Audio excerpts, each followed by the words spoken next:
As the congregation stood in their church pews in the great cathedral of St. John the Divine in New York City, the priest stands at the altar, ready to receive a procession of animals for the annual Feast of St. Francis Blessing. Down the aisle comes a procession of elephants, camels, donkeys, monkeys, and birds. These are followed by members of the congregation carrying bowls of compost and worms. Next, to the sounds of music, come acrobats and jugglers. And in the pulpit is Vice President Al Gore, delivering a sermon saying, quote, "God is not separate from the earth." St. John the Divine is the seat of a bishop of the Anglican Church, one of the largest Christian denominations in the world. Meanwhile, in Kansas City at the Westin Crown Center Hotel, in an event sponsored by the Episcopal Diocese of Kansas, a North American native Indian prays to the Grandfather Spirit, and he prays to the spirits of the four directions, and he prays for these spirits to bless the earth and oversee the conference. And then Senator Tom Hayden from California offers an earth prayer, claiming the earth was speaking through him as he said, quote, "On this Earth Day, let us say an earth prayer and make an earth pledge. In the Bible," Hayden says, "Ra means both wind and spirit. So let us take time to breathe with the universe, connect with the earth, and remember what we need to know and do." Hayden continued his prayer by saying, "Celebrate that ancient spirits are born again in us. Celebrate spirits of eagle vision, of coyote craft, of bear stewardship, of buffalo wisdom, of ancient goddesses, of druids, of native people, of Thoreau and Sitting Bull, born again and over again in John Muir and Rachel Carson and David Brower and Alice Walker." Hayden then asked the congregation to commit to carry the written word of Al Gore in official deeds. And then musician Paul Winter entertained the congregation with his saxophone. He explained that he had gone into the Superior Forest and taped exchanges of howls between his saxophone and a wolf. He then asked the congregation to join him in a hallelujah chorus. He made a wolf sound, and nearly 200 Episcopalians from Kansas howled back, expressing their oneness with the wolf.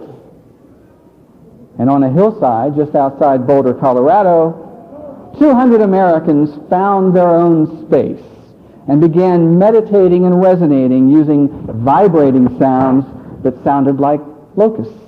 Leader of the meeting was Jose Arguelles, leader of PAN and New Age transformation. He presented the gathering with a new idea, the idea of seeing the earth as a living spiritual being that could feel pain. The group was asked to tune in to the crystal matrix frequency, what he called Mother Earth's heartbeat. He told them to relax, and many went into a trance-like state. And people felt they were being filled with the Earth's energy. They became vocal, with sounds rising and falling rhythmically. Some swayed and some fell down on the ground and began rising. Then Jose Arguelles stood before them and brought them to silence. Arguelles told the group to concentrate on the cloud floating overhead, just drifting, and then told them to invite the cloud to fill the empty spirit, the empty soul. And then he said to invite Pan, accept Pan as the leader and the guide for their lives. Jose explained that Pan was the first son of Mother Earth. He used to live close to his mother in the primeval forest with his brothers and sisters. Pan's brothers and sisters, he said, were the ones who went out and founded the temple-building societies. He meant the Aztecs, the Egyptians, and so forth. But when Pan refused to join his siblings in the cities, they called him evil and Satan. The siblings, Jose said, invented their own selfish religion, Christianity, which, he said, must be removed because it includes a vision of the apocalypse. The Boulder, Colorado audience was told that right now Mother Earth is bringing Pan back to save us and lead us to the new age. The audience was told it could help by surrendering to Pan, tuning into the crystal matrix frequency, Mother Earth's heartbeat, and carrying out the directions received while tuned in. Our Gaius then explained this might include the physical removal of Christians because they are the biggest obstacle to transformation. Pan, by the way, is the cloven-hoofed, half-man, half-beast. Anton Levy's Satanic Bible calls him Satan. Now, each of these examples really happened. Each incident involved the promotion of a New Age, earth-worshipping religion called Gaia. Ladies and gentlemen, my organization, the American Policy Center, is a political organization. We are not part of the religious right. I am not a minister. I have spent my life fighting to control the growth of government and to prevent its invasion into our private lives. Government policy, not religion, is my chosen calling. So why do I care about what goes on in the pulpits of a few renegade churches, and why should you care? Because I know what you're thinking. You're not Anglican. You're not an Episcopalian. Those are liberal churches. Your church would never get involved in such anti-Christian gibberish. So what does all this have to do with you or me? I believe that by the time I'm finished speaking today, you will understand the danger. You will understand why it affects each and every one of us, and you will understand why the alarm must be sounded. The truth is, there is a highly funded, highly organized, nationwide assault underway to transform the very core of Christianity. To transform. That's the word. To transform the very core of Christianity. And it is being done under the umbrella of saving and protecting the environment. But before I tell you who is behind this movement and their true purpose, it is vital that you have the full understanding of the environmental movement and its true agenda. Many of you may be aware that America is drowning in a sea of rules and regulations, particularly under the guise of saving the environment. Our nation is being torn apart and completely restructured systematically through a well-orchestrated agenda that combines federal, state, and local legislation and regulations with international treaties coming out of the United Nations.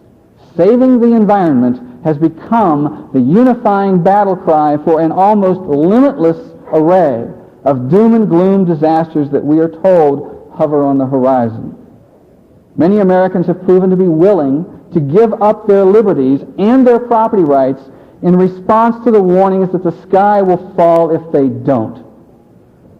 It's better to be safe than sorry, we're told on a daily basis. The environmental issue is the most popular issue in almost every opinion poll. Politicians look for new opportunities to create environmental protection legislation so they can be heroes back home.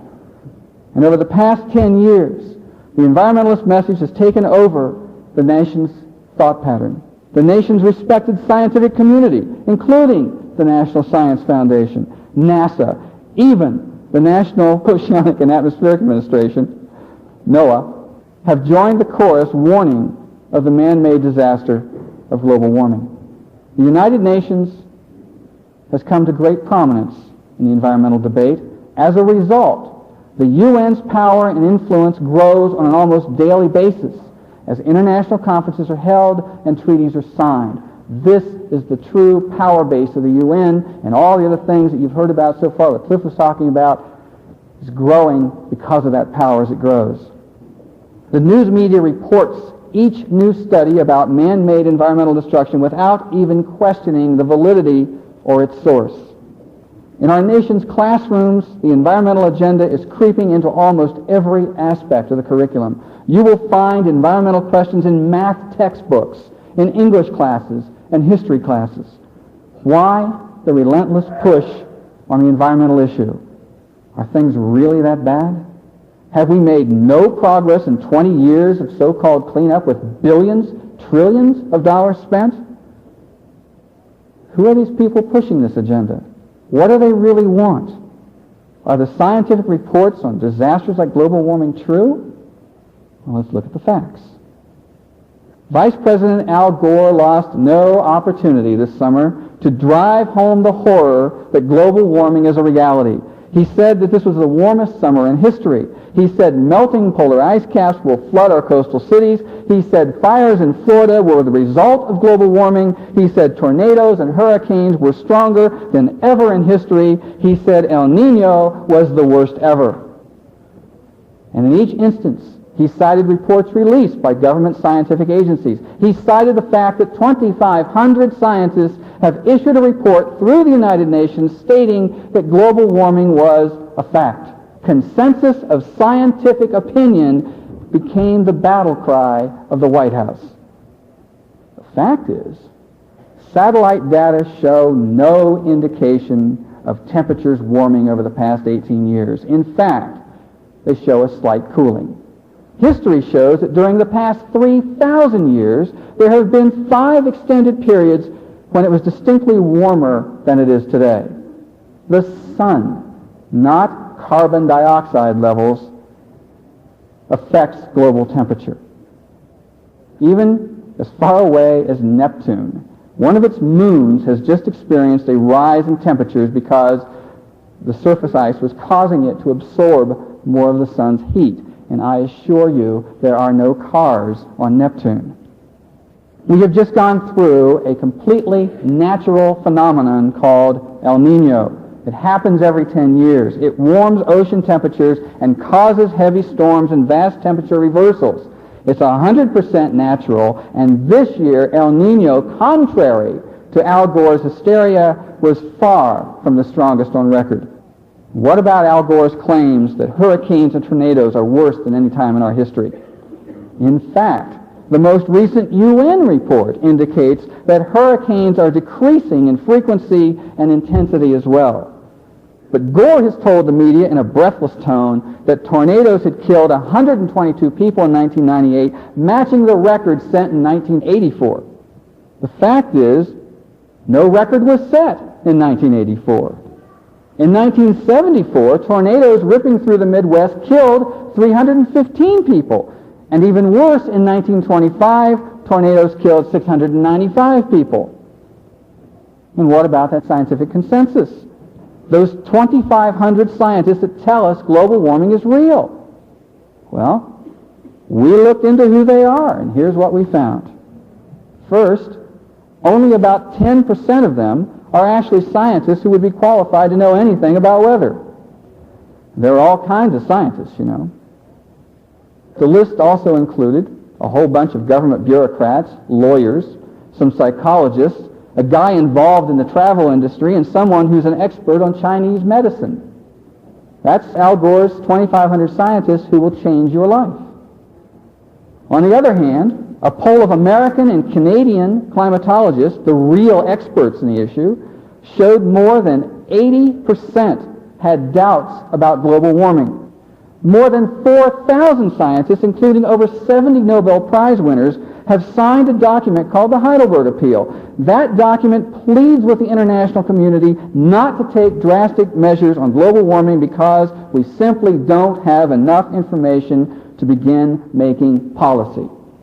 And this past summer, over 18,000 scientists from around the world signed a petition opposed to the UN's Global Warming Climate Change Treaty because there is no evidence of man-made global warming. The list of 18,000 scientists includes 2,100 physicists, climatologists, and geophysicists, meteorologists, oceanographers, and environmental scientists. Another 4,400 scientists were specialists in the field that included chemistry, biochemistry, biology, and other life sciences. There wasn't an expert on Chinese medicine in the bunch.